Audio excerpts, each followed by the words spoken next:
Hello and welcome to Hocus Focus, mystical tools and topics for spiritual explorers. I'm Megan Rounds and welcome to today's program, where our guest will be Lauren Antuofermo to discuss Akashic Records. I'm so happy to see you here.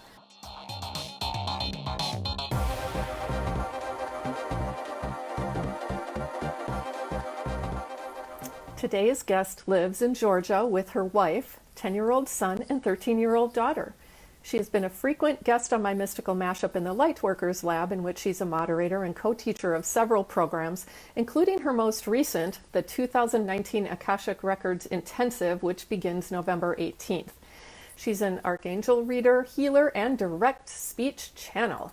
And I can tell you firsthand that she is fabulous. I have been the recipient of many of her products and services, so she rocks. She's come a long way from her early career days as an avionics technician in the United States Air Force, and is drawn from her experiences in fitness and health program management and coaching to design her Body of Light, a program which I've personally participated in and highly endorse. She's got some really awesome views on our body and our perspective on body and how energy incorporates with that, and how our perspective and mindset and all of those things contribute to how our body responds. And she is much more articulate in describing those things, but those are my perspectives based on the here and now. Okay. You can learn more about her and her business offerings, including coaching, Akashic Records, energy and archangel readings, and her various programs at Soulful Transformations, which focuses on spiritual, emotional, and intuitive intelligent design. Please give a warm welcome to my friend and all-around awesome woman, Lauren Antuofermo. Hi, Lauren. Hi, it was just like, it was probably a little delay, but everything looked good. Yeah. Hi, everybody. And thank you so much for talking with us today about this really important topic. Yeah, I'm excited. I'm really excited. It's funny. I had so much on my plate to do before I started the Akashic Record course, and once I started studying and downloading and creating the course, I was like, oh my God, this is so much fun. And I would say easy because I was having so much joy with it. So I'm like, yes, spread the news. The Akashic Records are awesome. Well, I know that that's something you've been exploring a lot more recently, and I kind of have what I think is a very fundamental, I don't even know if it's that knowledge of Akashic Records and what they are, but I'd say I'm still a little fuzzy about it. Mark Fulbrecht, who I talked with last week about parallel timelines, mentioned that something I'd pulled together in a synopsis that I will be posting soon was Akashic Records. And I'm like, hello, I didn't make that connection at all. So I think it's a very timely topic and very relevant. So what can you tell us about Akashic Records in terms of what they are? The Akashic Records of like every human existence ever and every timeline that they've ever participated in one way or another, sits in like a dimensional reality that is guarded by a frequency or guides of light. They're very specific guides that guard the records. Cool. And the records are available to almost anyone. If you're doing this work, you've probably at some point pulled energy and read it from the Akashic Records. But there's also very like deep historical wisdom, information, parallel lives. All those things come from the way we can access our records and also use them to enhance our experience today. So even though they're like, some people might call them books or like scrolls, they also have like malleable print where it shifts and changes based upon the current moment. And that's why it's becoming such a popular, kind of word to use as well. The Akashic realms, get an Akashic readings, pull from the Akash. But the Akash is really just a record keeping connection for most readers. But when you tap into the levels where you can start shifting and changing from this dimension, you're actually accessing a different part of the Akashic library that allows you to like move and shake things up a little bit so that it actually promotes a new record before you've even lived it. Does that make sense? Ooh, well, that one was a bit of a whammy for me. So let me process that a little bit. What I had heard at first was, and putting this into my own words, so correct me if I've misinterpreted it, but the Akashic Records are kind of like a big honking library of everything if that's ever has or really will exist in any of our timelines. Yeah. Okay. And I've also found out that every planet has its own Akash too. Really? Now, Akash, is that, so Akash is the name of the record, or what is the difference between Akash and Akashic? Just to make sure I'm using them properly. It's actually kind of interchangeable, but when I refer to the Akash, it's like the place where the records are stored, and the Akashic record is something specific. Okay. Yeah.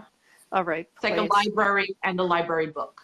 Yeah. Okay. That's really helpful to put that into context. And so then, oh my gosh, the thing that you just hit me with. That you could change the record and. You can change it before it happens?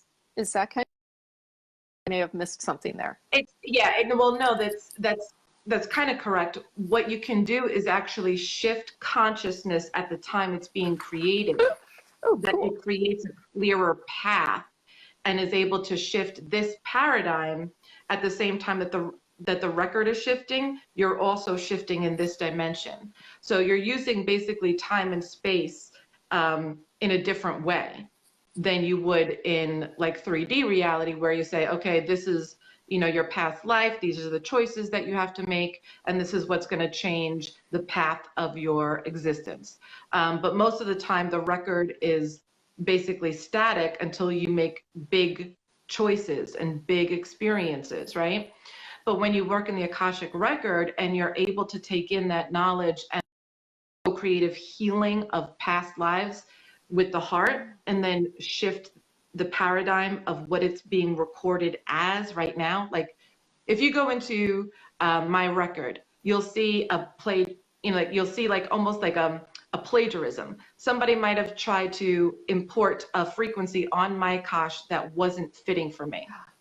And that might have been somebody that had a karmic tie to a past life and is looking for somebody or a signature energy to enact that with. And so they might write on my Akashic record to pull me into their energy. But if I go into the record and I see that, I can shift it immediately.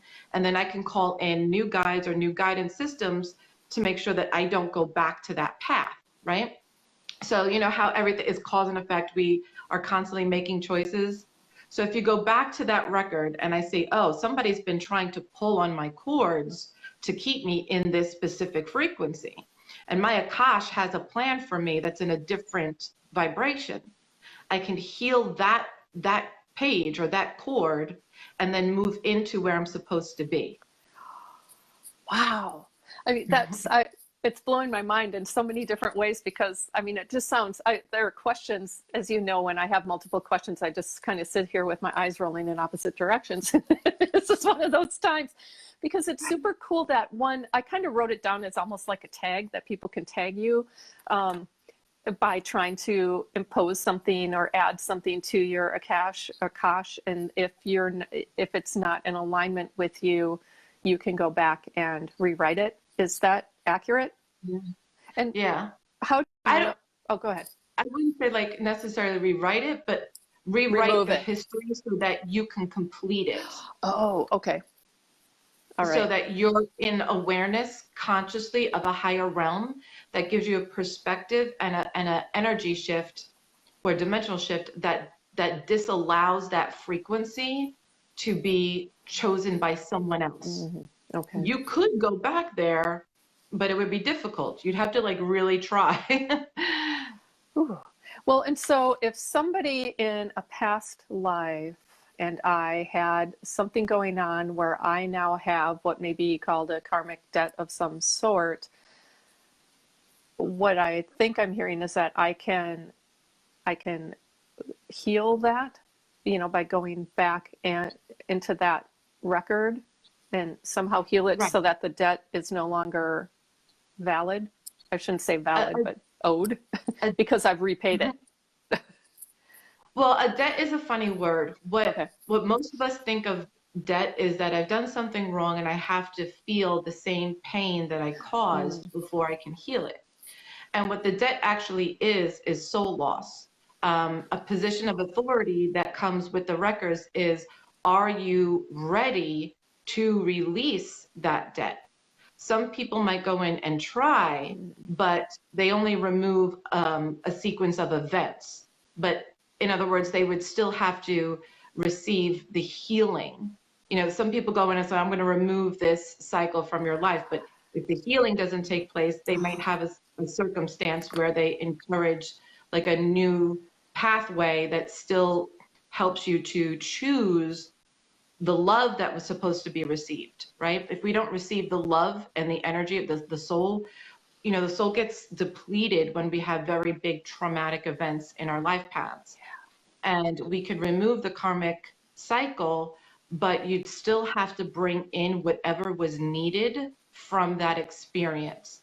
Not necessarily paying it with pain, but paying it with observation, compassion, gifts that you explore and give to the world. We actually come here with new plans to use our gifts so that it makes up for any soul loss. But sometimes we get stuck in the old pattern. Mm. So we never come here with karmic debt in order to suffer. We come here with a plan of action around it. And based upon our cycles, we can either use 3D dimensional reality, which is how do I use my life choices to encourage a new path, right? And then you have like that fourth dimension where you start to co-create with others. You start to see, how can I serve someone else in the capacity that is needed for me to learn this lesson? And then in 5D, you become absolved of the issue because you're existing in love for who you are, and you're not choosing suffering in order to learn the lesson. Mm. And so with the Akashic record readings, you'll mostly attract clients that are of a like different ilk, ones that are ready for this type of healing. I've never visited the Akash and brought through information that was like damaging to a soul. I only was ever able to bring through information that the soul needed at that time. Mm. So some people might go, oh, we can tell this and we can tell that. We can go to any piece of your record you want to. But my way of doing it is to only focus on what needs completion and what is going to explore the path that your soul already chose, so that I'm not interrupting your free will and you're not interrupting somebody else's. Wow. And I think, the thing that really stood out to me is, I mean, all of it did. So, like going through my head in its own little record right now. But that when we go back and try to alter or shift something from our past, whether it's our past in this life, but also in other lives, I think it's really, I'm thinking from my own perspective that the thing I haven't heard a lot about is that healing part. It's like, yeah, you can rewrite the experience, but if the healing hasn't been part of that, that alteration, then it's fragmented. And so it just seems such a powerful and important thing that seems to be missed a lot in what I've heard or experienced. And it's so funny you mentioned that, because just yesterday I was bringing more information through around this concept and the idea of how empathic people, new age type of working in the chakras, oftentimes release us from our paradigm where we're choosing to like live in, and they start to like split our consciousness. We feel fragmented because we understand, the higher realms, but we don't understand the realm that we're actually serving in right now. So when we connect with the records, we're able to bring that dimension closer to our hearts, so that the heart remembers the wholeness of what we healed. And then you start to shift. it doesn't mean that it completely evaporates. It means that your energy recognizes the fear sooner, releases judgment of self better, and co-creates, or coincidentally, it uses people in your life to show you where that pattern is showing up, and also to know which people are coming in to serve the higher purpose. You'll automatically get updated guides and updated people in your life. You also have to know this, you have to recognize this, and that's why I say the clients that we get are of a different kind of attitude, because first of all, they're usually more expensive, these type of like Akashic healings, and it's because, not because like, oh, we got some special skill and we're better than everybody else, but because it takes a lot of energy work, and it also takes a person who really, really wants to do it. It doesn't mean I haven't done, free healings or done it for people who are really ready, but like it also, I mean, I hate that I put a price on it, but it makes it attractive to healers to want to learn this method, because you have a new skill. It's like, if I have a high school degree, compared to a college degree, it's not somebody else giving it to you. It's the work that you're doing, like what level that you're working from. So, man, I don't want to come off as like sounding haughty, but it's just a different level, right? Like if you get Reiki 1, eventually you want to learn Reiki 3, that type of thing. Yeah. Well, and this sounds like an advanced technique. It's not something you just sit down and do necessarily. Right. At least Right. it sounds to me, I mean, you said that these are open to anyone, but I would wonder, and I would say personally, maybe I've tapped into some of that, but I don't know what I'm tapping into, and I don't necessarily know how to work with it, and especially in a responsible way with a client. I mean, when I tap into it now, it's usually for me. And so I can be more reckless that way because it's me, and so I can experiment with things and stuff. But I would never want to do something like that for a client unless I really had a clear understanding of what I was doing and how to do it in a responsible way. So There's a quote from Edward Casey, and he was the one, he's like one of the most outstanding names that introduced the Akashic Records, or the Great Hall of Records. And he was a great mystic, one of the greatest mystics of our time. And he actually quoted to his wife, who then wrote in his journals or in his books, that the Akashic anybody can read, like readers and psychics can read the Akashic record, but it's often how you communicate with the record itself. So people's beliefs, choices, and prejudices can affect the way the record is received. So unless you have a really high frequency where you're absolved of all negative fear-based thought about how to treat this person that may have had a lot of negative or traumatic or experiences or negative energy, unless you have the complete like absolute creator part of that person, then the record doesn't get expunged or released in the way that the reader might have said, okay, hey, you're done now. And it does take a certain amount of judgment-free energy, even as us going into the records. So if I go into the records and I'm fearful, or I'm picking up on the energy of the person more so than spirit, it's a little bit more difficult. But if I let go and let spirit take over, then I'm not any part of the reading whatsoever. And I'm connecting with what the records are giving me, and what the Akashic record guides do is only show you that which is necessary, so that person can heal and be in contract, be in the light of the contract, not the fear of the contract. I really love what you said about being in the energy of the creative or creator part of the person, because that's such an important piece, and it's so easy to forget about that or not even think about it in the first place. It's like, well, just looking at this person, who they are today, is one thing, but if you don't see the creator part, then it's really easy to get pulled into that fear and all of those other things that go along with it. So that just seems like a really big part.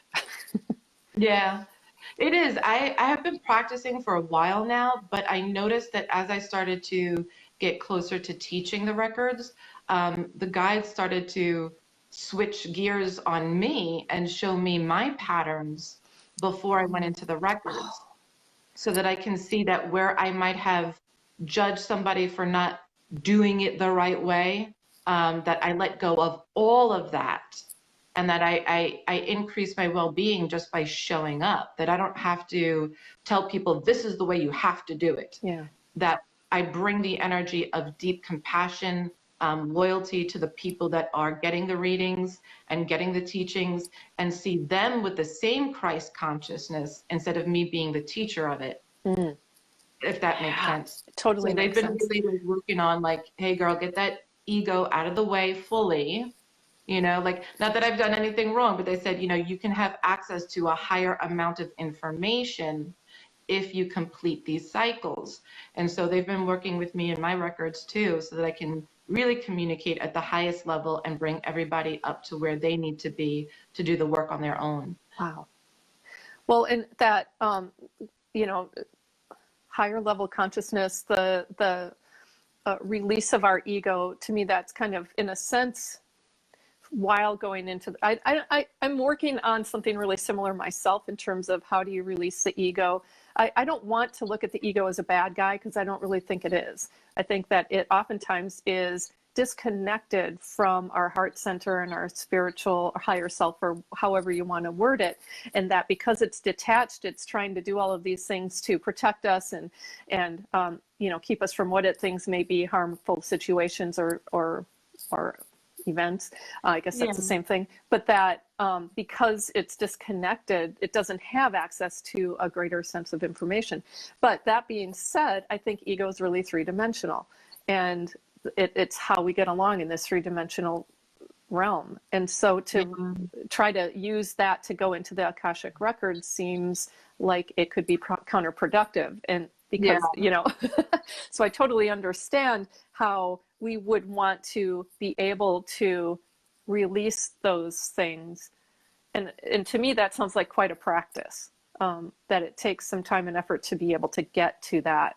And not like it's necessarily, I have arrived, you know, but to get to that level of understanding and practice, how do you even, you know, in a really short, pithy way, you know, Well, how do you do it? Because in a way, it's very humbling, yet very self-affirming. And the reason I say that is because when I'm in the ego state of mind, and my chakras are very powerful, they're very strong because of the work that I do. But if I'm in a state of negation, those chakras pull in negative information from my environment. So the effect is immediate.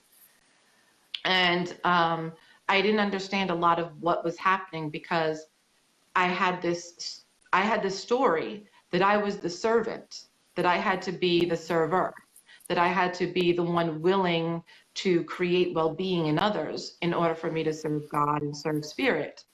But what actually Archangel Michael came in and told me is, as you know, wait for your appointments. You don't have to be the one to save people.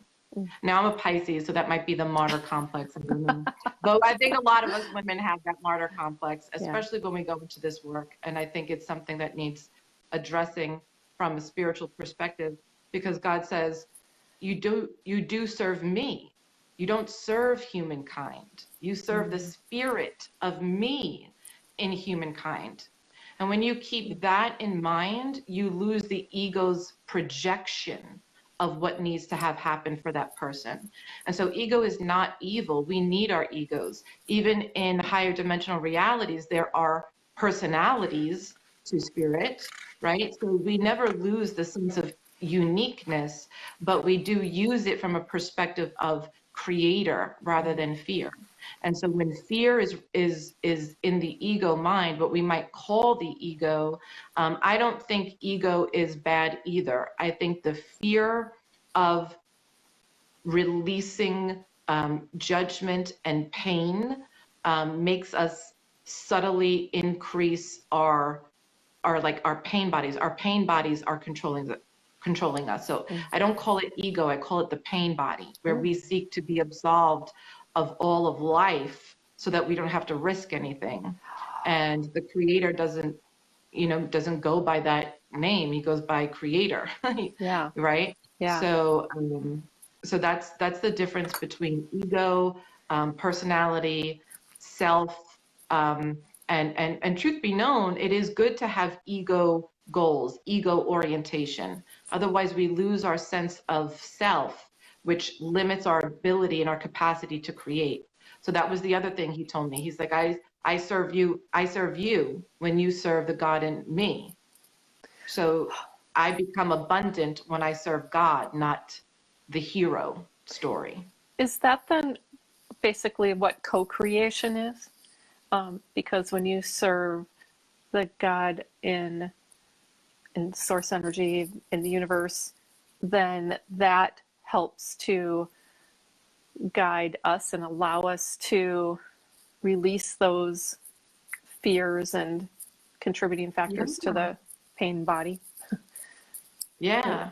I mean, I've done a lot of healing, but my ego identification with healing people still comes up, like that I would be like negated if I didn't get recognized, like, oh, I'm doing so much, I'm not, because my old pain body says you don't deserve anything until you give everything away. So on the outside, it could look like, oh, if I say that to you, somebody listening is going to go, oh, wow, she really has that in the back, that's selfish, blah, blah, blah. But at the same time, it's a fear. It's a fear that if I do this work, that I will be diminished, that I won't have myself anymore. And that right there is the clarity. You're not serving the truth. The truth is that you don't serve people. They connect with love for themselves. And that's where love starts to exchange at a higher rate. And that's where you become, evolved without fear of losing yourself. That fear, like we just talked about in the pain body, fears destruction, fears love, because they think that they lose something by giving over to it. And that's a paradigm shift happening all over the place right now. I mean, not just in me, but I'm sure many of your listeners are gonna see very common themes in their own lives as they've taken this journey on. Definitely I am. I have goosebumps galore right now because it's like that whole thing about fear of losing self is something that I have encountered over the past year. And I think I'm finally, I don't know if this is the best way to describe it, but finally at the point where I am able, I don't think I'm able to do it consistently yet, but am able to recognize, I'd say even with my bringing forth this show and really honing in on mystical mashup and stuff is a big, and recognizing it's not about me, Megan, even though my name's on the thing, it's really about helping people on their spiritual journeys. Well, let me just point, I'm sorry, I don't need to interrupt, but I love it when you do that. When we first started working together in Body of Light, right? And that's what the whole Body of Light is coming down to this paradigm, seeing what's needed so that we can ascend, so that we can see the self first. But when we were there and this, I said, no, you need a podcast. You need to put on YouTube. You need to do this. I saw it because it was a reflection of your Christed energy, not your ego.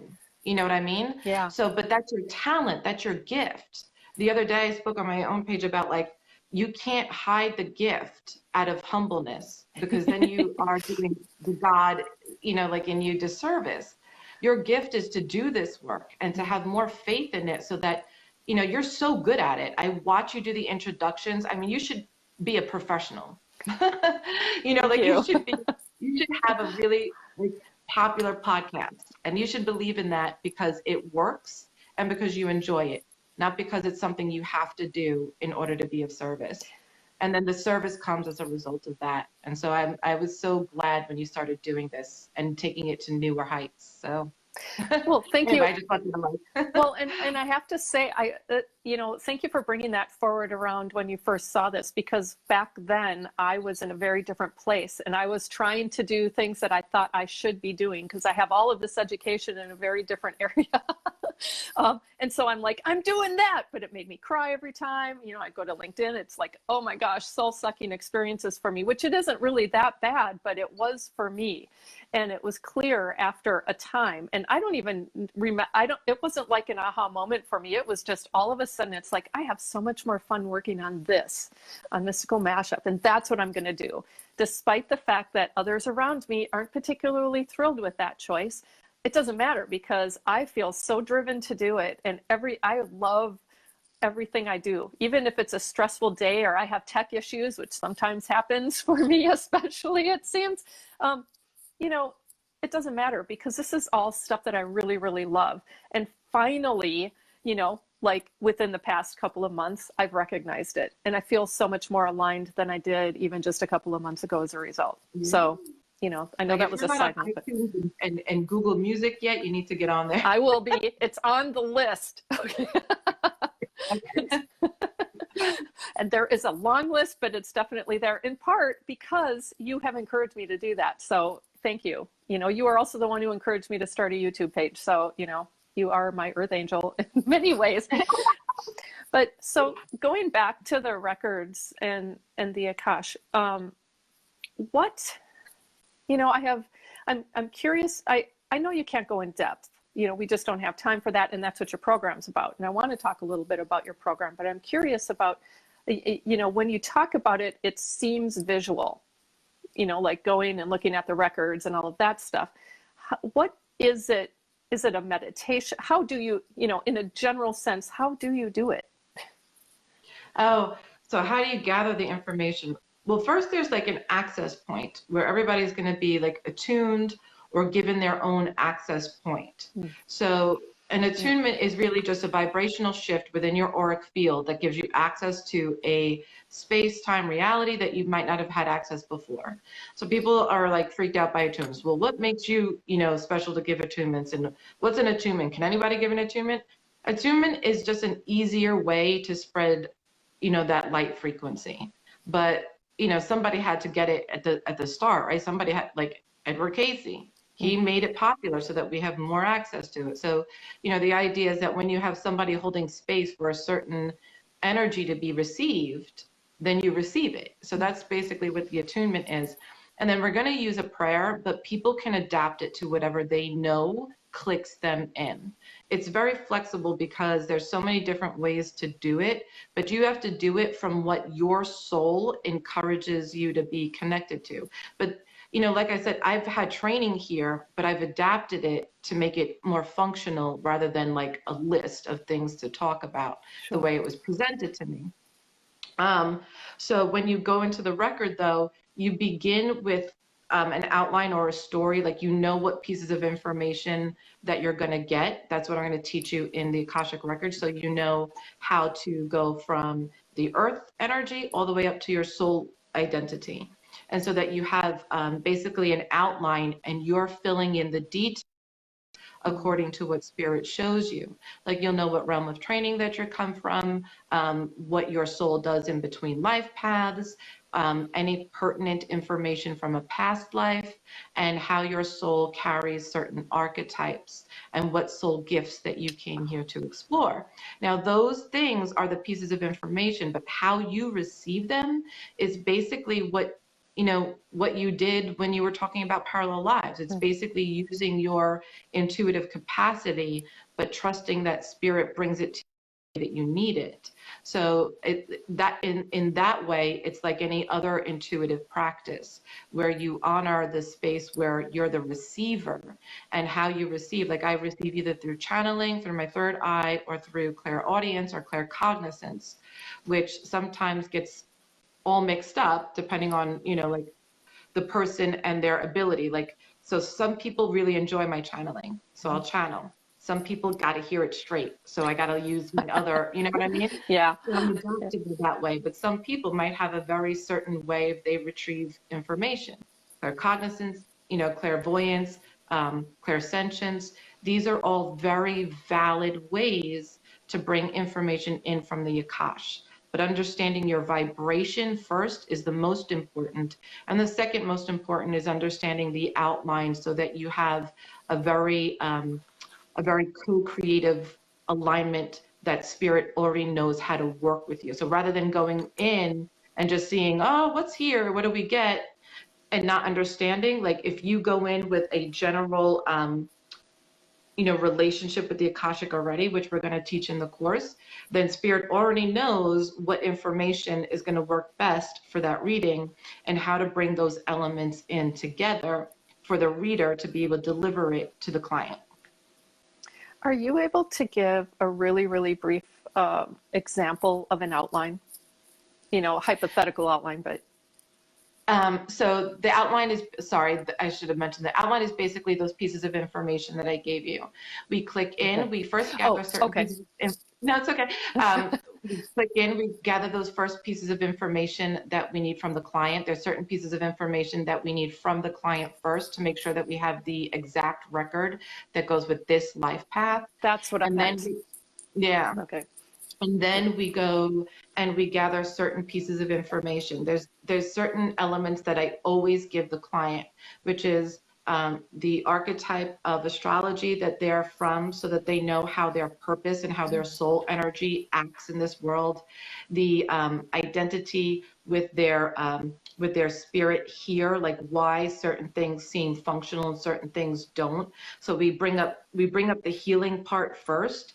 And then we go into all the juicy stuff, which is what you do in between lifetimes, what archetypes you hold as a soul, where you go when you are not in this dimension. Like, do you have parallel lives, or do you have a Pleiadian soul group? Do you do work on other realms? And then you go to the highest part, which is where your God spark is. And that's the archetype. That's the archetype of archangels, as the archangel realm that you come from. Some people refer to the ray of light that you come from, but I just call it the archangel realms because that's the way that I learned it. Sure. And so you gather all these pieces of information. You have those as your outline of what you want to gather, and then they gather into a very complete story. It's not like little bits of like it like permeates the soul to like make a story, so that you see that your oneness started at the God spark, and all of your traits and characteristics are very relative to the God energy that you are, even at the highest realms, so that you see your oneness with your higher self and your God aspect, even though you feel very separate, even though you think like, oh, every life path. I know we got to go. Sorry. It's okay. You're fine. Your life path can feel very different to you than any other life you've ever lived. But your soul has certain frequencies or vibrational chords that are always brought to this density, so that you could use those soul gifts in whatever path you wanted to follow. So your soul is always with you. And that's a really beautiful part of the recognition. When I see somebody recognize that, it changes their whole life. Yeah. Well, and I mean, it's a profound thought and, belief that this is, that we always have our soul. And I think, I mean, personally, I have suspected that for some time, because there are certain things that just feel much older than me. In terms of my drive or interests or gifts. And so I think that's a really big thing. I just want to tie that back with my last conversation with Mark Belbrecht, where he talked about a tree, the trunk of a tree. That was basically our consciousness. But ultimately what I think an aspect of that, and hopefully I'm not misspeaking, but if Mark watches this, I'm sure he'll let me know, but that the soul is kind of the constant. It's not necessarily our consciousness of the soul that's a constant, but the soul itself that that carries with us wherever we happen to be. It's not that we're always aware of all aspects of it, but it's still there. Does that work? Yeah. Okay. Yeah. I mean, yeah, we can't hold the consciousness that would make us just not even want to explore. Like, I don't know, the forgetfulness is not a disease.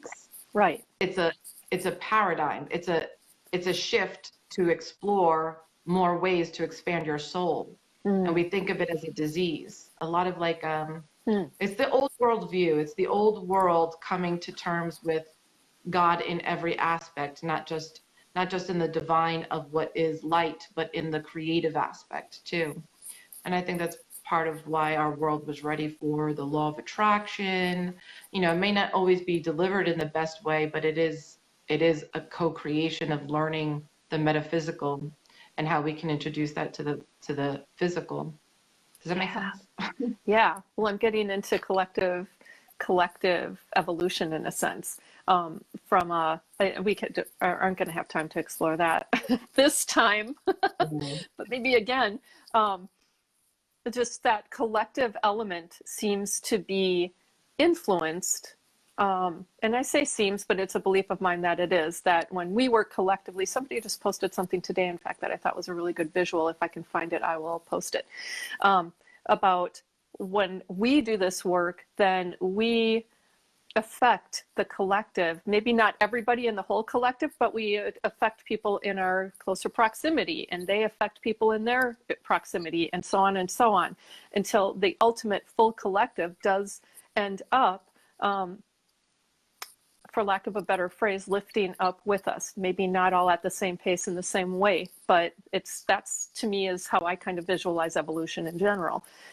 Not the physical form part, like birds, Yeah, or fish, but yeah, but from a collective consciousness piece, yeah. that we affect each other, and that's shows up in collective healing and collective intentions, things like that. So I just thought I'd throw that out there. Maybe that will be another topic in the future because I just love it.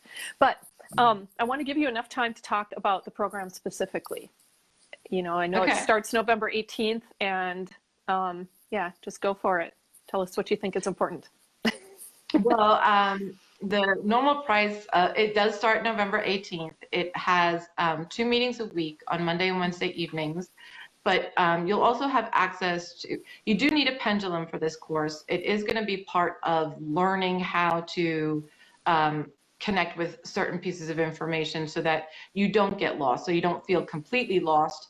And it's how I learned. It's how most people begin to learn with the Akashic Records, is through a pendulum, because there's so much general information out there. You want to be able at least to narrow down to certain subjects and then pull in specific intuitive information. So that does help a lot.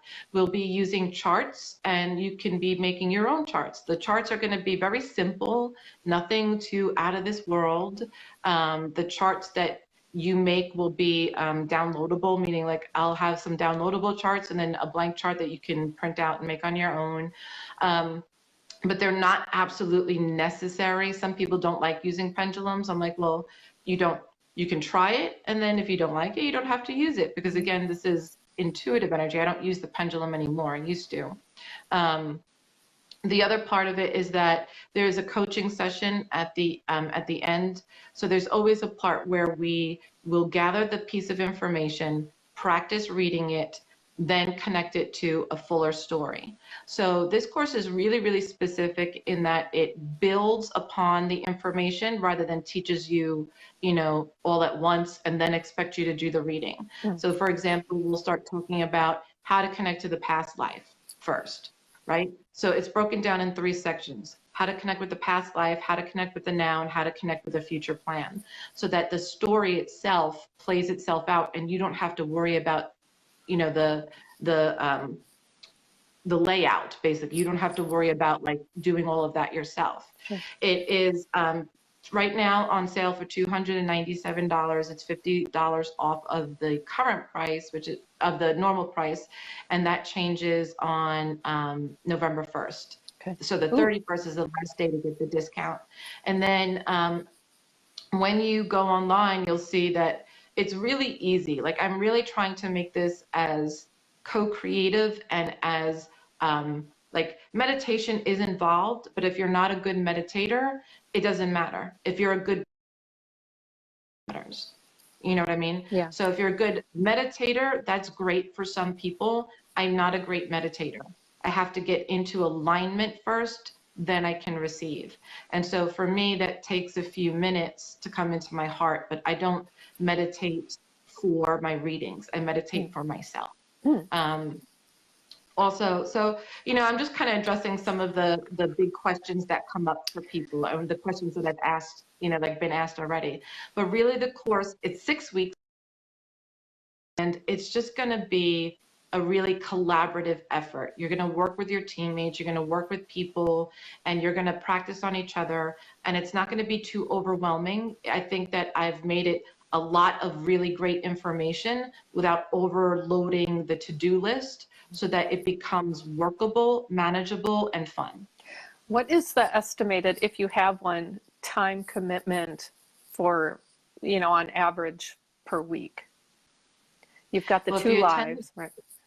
The two lives, probably 90 minutes to 2 hours each, depending, like, I would say approximate 2 hours for getting there before, maybe chit-chatting after or whatever, but like up to 2 hours, Monday and Wednesday. And then on your own, it's just about you taking the time to, message, like to message each other, to ask your questions, to search in the records to see what you can find down, and journal. Like, journaling is going to be part of it, but it's not like you have to do it every day. You just have to make a connection every day, so that you keep your vibration high throughout the course, and you make that connection, and spirit knows that you're in concert with them. Not that you have to, like, meditate for hours every day, but that you have to, like, really connect with the Akash, so that it learns your energy and you move around a lot easier.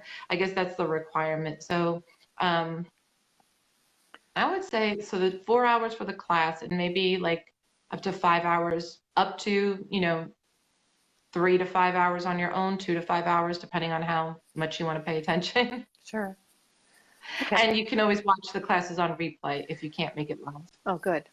And do these take place where do they take place? Do you have your own Facebook group for it? Is it in the Lightworkers Lab? Because I know you're doing this with Crystal and Compton, right? Yes, okay. yes. I'm doing this with Crystal, and she's going to really dive deeper into, the soul groups, the Pleiadians, and the interdimensionals, and the ET races, because they have a very big part in our growth here on Earth. And they, at some level, have interacted with us all, I believe. So she will be teaching that component of the course, and being around for coaching. And I'm sorry, what was your question? Oh, just where does it occur? Is it when you sign up, you'll get an email that has the link to the private Facebook group. Okay. And you'll also have a student portal on the lightworkerslab.com, and that student portal will hold all the course material there too, for you to reference even after. Like, you don't have to do everything in the Facebook group, so that all the material and everything you need is in one place once you sign up and register. And then I think this will be the last question, but who's the ideal student? Or whether or not there's prerequisites, who are you looking for as students for this? I'm looking for people that really enjoy the deeper aspect of completion cycles.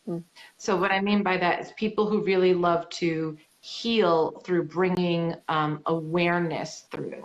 People who like to connect with others in a very deep, compassionate way. Not to say that all healers aren't like that, but some people like just to do, like physical body scans, and they like to work on health issues. Some people like to work like on just, intuition or tarot, which there's many tarot readers that are amazing healers. But if you're somebody that wants to like just see another level, like if you're really curious, if you've been doing what you've been doing for a long time and you're feeling an urge to expand your spiritual work, your business, the stuff that you do for yourself, whatever it is, if you feel like there's a pull for a deeper like wisdom within you and you don't know exactly what that is, try this course. I think that that's the type of person I'm looking for. Awesome. I did have one more question. I know this is an intensive, so that is in part why there's so much time involved per week, because I mean, I've participated in other intensives and it is intense. It's not a joke.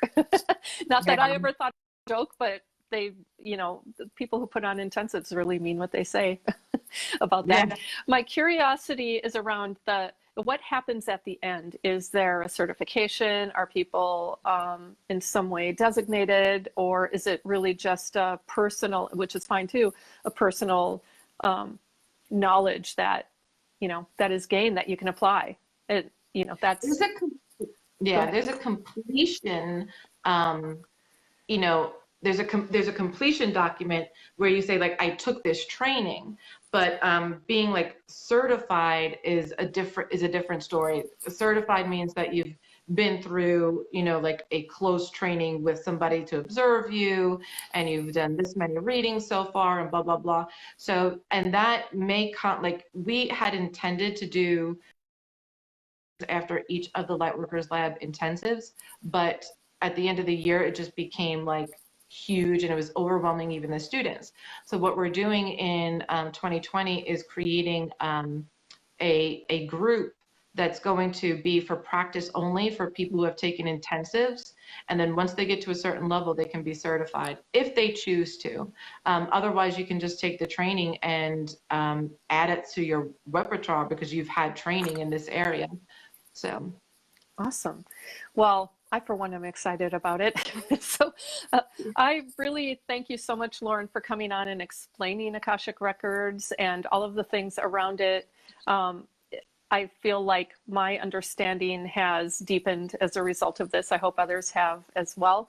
And one thing I'm going to do, it won't be necessarily right away after, but I want to put together a little synopsis of what we spoke about so that people can look and say, oh, that's what we talked about. And those who haven't watched the our conversation might be inspired to do so based on what I put in that. So just be aware that's coming out, or, you know, put it, yeah. I don't even know what I'm trying to say now because I'm like all over the place now. This always happens to me when we Mercury's talk, in retrograde. It's okay. Like Mercury's just about to hit direct, like Thursday. So, you know, the fact that the words are not coming easy today, don't feel bad. It's the same all over the place. It'll be fun to compare today and tomorrow because it'll be even closer tomorrow. It'll be like maybe Stephanie and I can just talk intuitively and somebody can type the answer or something. Yeah. But thank you again, Lauren. I hope to have you on again, of course, because I think there are a lot of topics you and I can play around and explore further. But I wish you the best of luck in this program. So thanks again, and we'll wrap it up. Thank you. Yeah, I look forward to, well, I don't know, I'll just say have a magical, mystical week. How about that? And happy Halloween. Thank you. Great. Take care.